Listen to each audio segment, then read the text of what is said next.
Okay, so what I'm going to do is I am going to attempt to make old Gregg. So, in looking for old Gregg, if you don't know who he is, you have to watch this video. Um, the little something from a thing called the Mighty Boosh, the Legend of Old Gregg. And so what I did was I looked, and the guy who's dressed up as old Gregg is this guy. And so I went and I got a bunch of his images and I collected them together and I put this onto a layer here and I have them kind of floating around. Okay, and I put them onto polygons so that I can make it so it's one-sided. Okay, and what I'm going to do is I've already exported this out as an OBJ, and then I'll go to Zbrush, and I'm going to get the Polymesh 3D, whoop, edit. Okay, so I got this wiggly little thing here, and I'm going to go to import, and I'll go in here to, oh, why am I on this Cylon thing? Okay, let's go down here, old Gregg, and if I go into scenes, I do believe I put it here. Yeah, there it is. Hit open. So there's all the pictures, one-sided as well. I'm just going to get rid of that freaking range. And actually I'm going to turn this music down a wee bit. I'm going to go over here to texture, and in texture I'm going to go to import and here, null fielding. And so that texture, if I go and I put it on right now, I have this object floating around here. If I go down to the texture map section, I can pull it. You'll see it doesn't fit correctly. Okay, there's like I collage them all into one image and then I put them onto a polygon, cut them all up. I gotta go here to texture. I gotta select it and I gotta flip it vertically, and then I gotta reload it in, and like magic. Also, too, the startup material is this. You know, flat color will get you perfectly what you want, and then I could lock it on it and stuff like that. But I'm gonna go and put on skin shade here, or you just realize that if it's dark, you can put on basic material, and so kind of the same thing. Okay.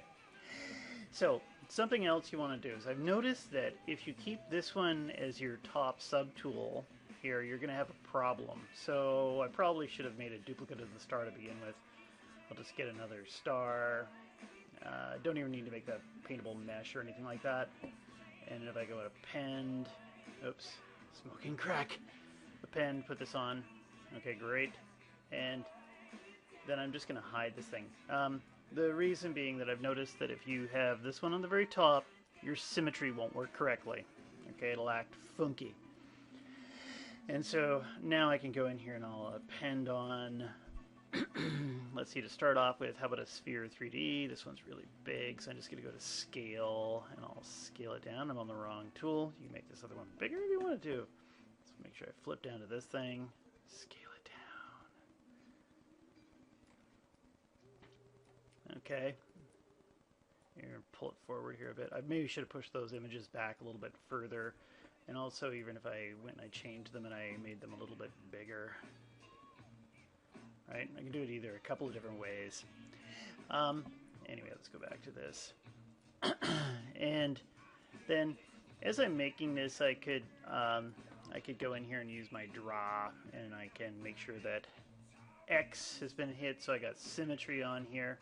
I can start pulling out a face out of this, but maybe before I start pulling out too much, I'm just going to look and how do I feel about the nose? Well, right now, if I just take this thing and I go and I hit duplicate, now I got a separate object here, and maybe I'll just go and use the scale really quick. Whoop. Scale it down. It hid the other sphere for whatever reason, and I'll take this and pull it forward, so now I got a nose. Okay, now I'm gonna get back over here to my pen. And so let's go in and just take a look here at the head. I'll just go back to brush, and I'm gonna switch over to my move tool. So BMV, make the brush bigger, start pulling this out. And this guy's got a weird face. That nose from the side is unusual, so that's going to be kind of fun to characterize. I'm not trying to make a super realistic character. I'm trying to make something kind of cartoony. Okay, and here, let's get that nose back on here. And I might even just take that nose and whoop.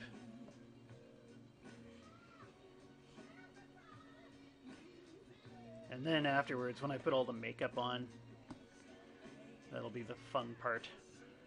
Whoop. And I'm just tapping S to quickly change my size there, brush size, and I'm just going to flip back here. Also, just if you hit Alt and you just tap on the object, that switches subtools.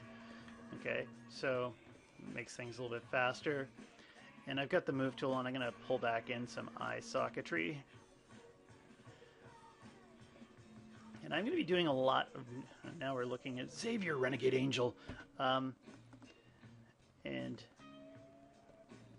okay, that's what it kind of looks like. There's that funny weird beak thing. I have to take a look at that video sometime again too. Okay, so again, I'm just going to be noodling around, getting these things into place.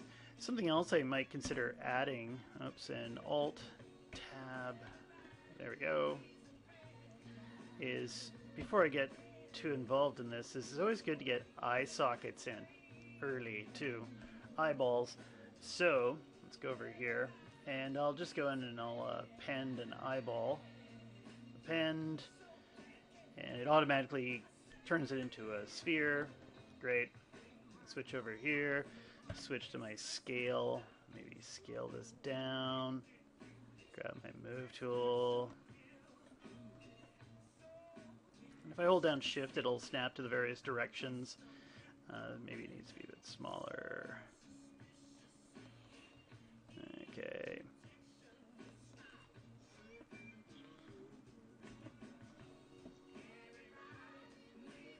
And this guy's eyes are wide apart. I'm trying not to do too much noodling in front of you. I'll do that, I'll turn everything off and noodle around. Okay, great. I get the eye into place, I'm happy and I know it. If I go up to Z plugin and I go to the subtool master and I just hit it with mirror, there, now I got eyeballs. And I can keep horsing around with it and make sure that symmetry's on. Okay, great. Actually, I don't want to pull those together too much. Something like that, that'll be good. And I'll switch back to my brush here. And so you've seen me use primitives here really quickly to get the head into place. Don't forget that you can do other things too, like if you wanted to, say for some reason for around the mouth area here, you want to make that a separate piece. If you hold down Control, you can go and select this area, and then here on the subtool palette there's something called Extract. And so with Extract, whoop, I can extract out some geometry. Maybe that's not thick enough. Maybe I'll make that a little bit thicker. Extract. Great. And I'll hit Accept. And now that'll be a piece of geometry over here on my subtool. And so I can come in here and smooth that down, unmask it. And now I got something I can play around with for the mouth. So instead of going in and having to worry about how the mouth fits in exactly, it's already there. I'm trying to think of any other pieces I want to do that with. We can do that with the ears too. So how about for ears, what if I went over here and I make sure this is selected, and I'll just go and make sure that's not masked. I'll go over and I'll mask an area here for the ears, right? And I could go, I was thinking for a second, I could just take the eyeballs and duplicate them and move them over too, but whatever. And give that a bit more thickness. Extract. Oops. Oh, that's too big. Let's bring it back right around here. There. Extract. Great. Accept. Now those are separate objects, and I can smooth them back. Okay. Unmask. Smooth them down. Move them around, slap them here, slap them there. It's actually kind of weird because I never see his ears. I wonder if there's something about the ears. When I was a lad, I always had hair over my ears because I was neurotic about my ears. I looked like a little Stanley Cup walking around. And here, just smooth that down. Okay, so I've kind of got the head, you know, in a rough block. I got some pieces here I can play with, and you could do more if you wanted to. I'll do the teeth later on, and the mouth in more detail a bit later on. Something else I might want to do is for the body. How about, well, actually, let's do neck. So append, let's go and grab a cylinder, and I'll switch to my scale.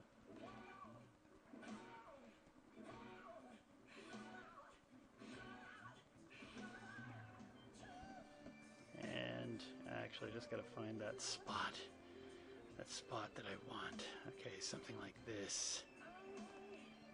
And yeah, we'll worry about that later. Actually, you know what? That needs to go a little bit on a tilt. Okay, great. Okay, so we got all these pieces in play. Then, what do we got? 10-minute mark? Okay, how about just another simple one here. What if I go in and I append on a Z-sphere? Okay, so I'm just going to take this Z-sphere, and I'll make sure it's selected. By the way, you can also use the arrows on your keyboard, and that will select various, I'm just going up and down the keyboard, or with the arrows here, and you can go up and down and select different tools if you're not comfortable with the Alt or whatever. And I'm just going to go over here to move, and when I grab the move, make sure that symmetry is on, because otherwise it goes off center, and then you get all upset. Okay, and I'm just going to grab this and go back to my normal draw. And if you bring this close together, okay, whoop, there, you can move up, you can insert a little sphere here. Oh, don't do those yet. Whoop. Okay, and I'm just going to switch over to move. And then I can grab this and actually I think something like that. Okay, great. And then I'll go back to the draw, and I'll put in some shoulder action. And then I'll go and I'll put in an arm. Switch back to the move, and I can pull out the arm. And you can kind of put it in A-frame. I like the A-frame better, just because it looks more relaxed. And it works out better for some of the geometry around the shoulders, I've noticed. If you do everything as a T-pose, this area here starts to get a little bit neglected when the arms come down. It seems like there's not enough geometry there to support it quite right. Then let's go and put in some leg action here.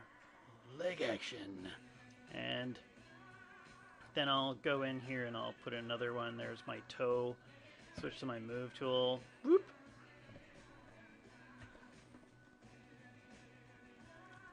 Now there's something about the Z-spheres I really, really like. You can spend a bit of time and quickly gesture in this shape that you want. Let's go back over here, and then I go and I click, and I can kind of insert spheres. I just went to the draw portion, then you can basically, it's like insert an edge loop. That's what's going on, right? If I go and I click in the center, insert an edge loop. Switch back to the move tool, pull my elbows back. Okay, and how's that looking? Well, we'll see how I feel about this. And I could spend a bit more time blocking this out, but whatever. If I hit tap A, that's going to show you what it's going to look like. Now, something that they've done recently is you'll see that if I put on the polyframe, we get a dense mesh. If I go down here to adaptive skin, and the A is setting on that preview. If you turn the Dynamesh resolution down to 0, and you're doing your preview, it gives you this. Okay, which I tend to prefer. You can put the density up if you want to, for whatever reason, that just smooths it. Okay, but I tend to prefer this. And then I'll Dynamesh it afterwards, because otherwise you get, I don't know, I don't know if there's something I'm missing, but I don't like the default 256 on here, because it just kind of keeps it all rigid, unless there's like a smooth setting on here. But at this point right here, I can just quickly go and hit make 3D, and that put it on as a separate piece here, PM3D, and I go back over to this head ref thing, subtool. Actually, it's right here. So there's a Z-sphere dude right there. I could probably take that thing and delete it because I don't need it anymore. This is not a doable operation. Actually, maybe before I do this, I'm just going to cancel this. Just make sure I can append the body on it properly first before I delete it, because it's not undoable. There. So there is this one here. If I tap A, you'll see there's that Z-sphere thing. And again, you could save this out as a separate object. You could just take it, and I probably don't need it anymore, so I'm just going to delete it. Okay. And now I've got all these multiple pieces here. And I can start tootling around with these. What time are we at? 15-minute mark. Okay, maybe one more thing I'm going to start to do before I start getting into this is... say, let's go back to the head for a second, because this is the piece that you really need to focus on. The body, focus on that a little bit next when you're still concepting, getting some of these shapes in place. But right now we've got polys that are going to start to get on my nerves and stuff like that. Like, I can smooth them, Control D, and they kind of get better. But as you're changing form, I really, really, really like Dynamesh. And so if I go over here to Geometry, and by the way, as I'm doing this, Preferences, I like it when the interface palettes all stay open. You can hold down Shift and keep them open, but I tend to prefer this. If I go into the Dynamesh section, whoop, Dynamesh. Oh, for the love of God, what's wrong? Mask must be cleared. Okay, I got a mask. There. And there, we've Dynameshed it. If you notice that the polys are too small, there's tons of them, or there's not enough, you can play with your resolution. And I usually play with square numbers. Okay, so 128, 64, 32, or 256, 512. You can do any numbers you want, though. So, as I come in here and I got my symmetry on, actually the move tool is not going to be my friend anymore, so let's go and switch. How about BCB? I like my clay buildup. And I might even find that this is kind of, what's the words I'm looking for? A little bit low in polys. So even if I took this right now, instead of 128, how about we take this to 256? And when I go in and I drag, there, I get a little bit more dense polys. Just depends upon what you're looking for at the time. Okay, and I've got my wireframe or poly frame on. Remember too, the poly frame, this color here is your poly group. You can go over here and you can turn off fill, so you just get just the wireframe. So as you switch objects, if I hold down Alt and I click on this one, I'll just see just the wireframe. Dynamesh that puppy. Okay. I wonder if there's like a Dynamesh. I'll leave the eyeballs alone. Dynamesh. And this one here, the mesh has multiple subdivision levels. Would you like to freeze them? No! Just get rid of the frozen bit. I find there's problems with it. You could keep it if you want to, but yeah. And again, I might change that resolution up to 56. Either that, or I can change the size of my model. One of the two. So if I go in here and I hold down Shift and I smooth a little bit, hold down Control, drag Shift, whoop, it goes in. It should give me a few more polys. One more here. I'll just do this one and I'll stop. How about 256? I wish they had like numbers, like square numbers across the top here. Boop. Anyway. Oh, and that one there doesn't look that good. That was the exact problem I was trying to avoid. So what if I go in here and I hit Control D, Control D, Control D, and then I do the 256, and I hit Dynamesh. No! There. Lots of polys. Maybe too many. This one here I might want to work with the 128. And come in here and do something like that. And 128, there we got less polys. I can smooth that out. Okay. So there you have it. I've got my characters set up. I'm going to leave the hands out. I find I like to do the hands separately. So I'm going to do those later on. And when I'm doing the retopology phase, because it's just like, it's just too much of a pain in the ass retopologizing the hands. And I'll stop the video here.